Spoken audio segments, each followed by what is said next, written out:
Hello everyone, this is Refresh and I'm here to take a look at Ultra Pro's board game sleeves for cards size 69mm by 69mm. These sleeves are clear and the MSRP of these sleeves is $2.99 per pack, and for that price you're going to get 50 sleeves, which averages to about 6 cents per sleeves, putting these sleeves at the slightly more expensive range of the options that you have to sleeve your square gaming cards. Let's take a look at what we have inside.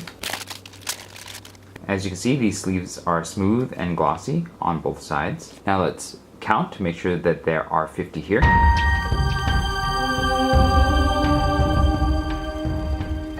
There are exactly 50 sleeves here. Now let's check the thickness of these sleeves. It appears as though 50 sleeves are 1 centimeter thick, which means that each sleeve is 200 micrometers thick, or 100 microns each face. Now we'll measure the dimensions. These sleeves are 72 millimeters wide by just over 72 millimeters tall, so they are square. Let's go ahead and see how a card fits.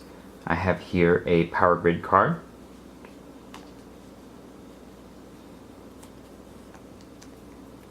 Looks like it fits quite snugly. There is very little play on both sides. The Power Grid card took a little bit of effort to push into the sleeve, and there's only a tiny bit of space between the opening of the sleeve and the top edge of the card. As you can see, the top edge is quite visible. The other thing that you should note about these sleeves is that they are Ultra Pro, which means that you're going to have the classic Ultra Pro hologram here. I think more recent packs of these sleeves might have a translucent hologram, but Ultra Pro is known for putting their holograms on their sleeves, and so that's something that aesthetically you might not like, or you might be fine with it. But either way, you're going to have to note that when you buy these Ultra Pros, you're going to have this hologram. Next, I have a sleeve test. I'm going to sleeve these 43 Power Grid cards into 43 of these sleeves and see how long it takes. Ready, set, go.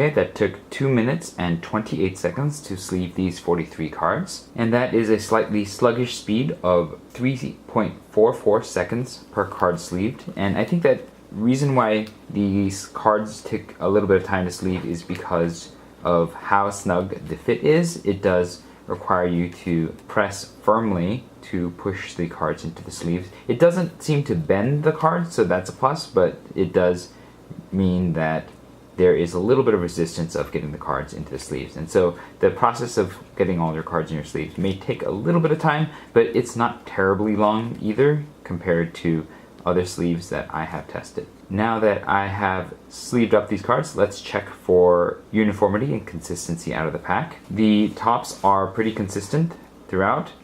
The sides are very close to consistent. There are 2 sleeves that I can feel that jut out just a tiny bit, but the difference is negligible, and so I don't really feel like these sleeves are going to have a major consistency problem, at least within the same pack. You'll have to let me know if you have any problems with consistency between the packs if you have experience with these sleeves. Now it's time for the shuffle test. I'm going to shuffle this sleeve deck 100 times and see how long it takes. Ready, set, go.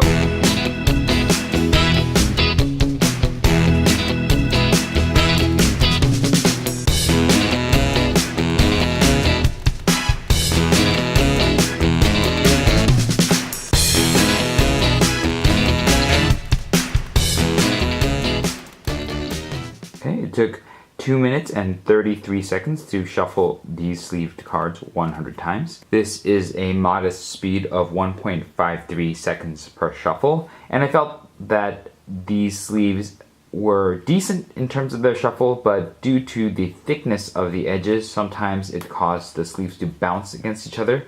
As you can see here, this sleeve got caught. Actually, it got caught because the sleeve got turned sideways. You gotta be careful when you're shuffling square cards because the sleeves can turn sideways and then they get caught. And then I'm sure that they have a chance to split if so. So make sure when you're shuffling your cards, you're very aware of the sleeves as they turn as you shuffle them. But yeah, there was a little bit of bounce, and sometimes these sleeves would get caught and would not shuffle. And then if you shuffle them like front to front, it looks like it causes even more problems. So definitely be careful when you're shuffling these, lest you put your sleeved cards in a unenviable position. The sleeves, otherwise, I felt like they were fine in terms of the shuffle. There is a little bit of resistance on the surface as you push the cards into each other, but it's not terrible. And I think the worst part is that catch that happens when the edges of the sleeve hit each other.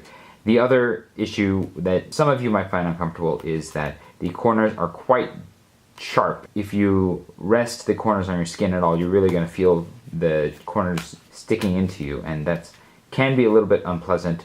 Perhaps with time the sleeves will mellow out and will get softer on the corners, but until then, beware that the corners are going to be a little bit prickly. Now that I have handled these sleeves quite a bit, we will go ahead and take a look at how much wear that they've taken from the handling.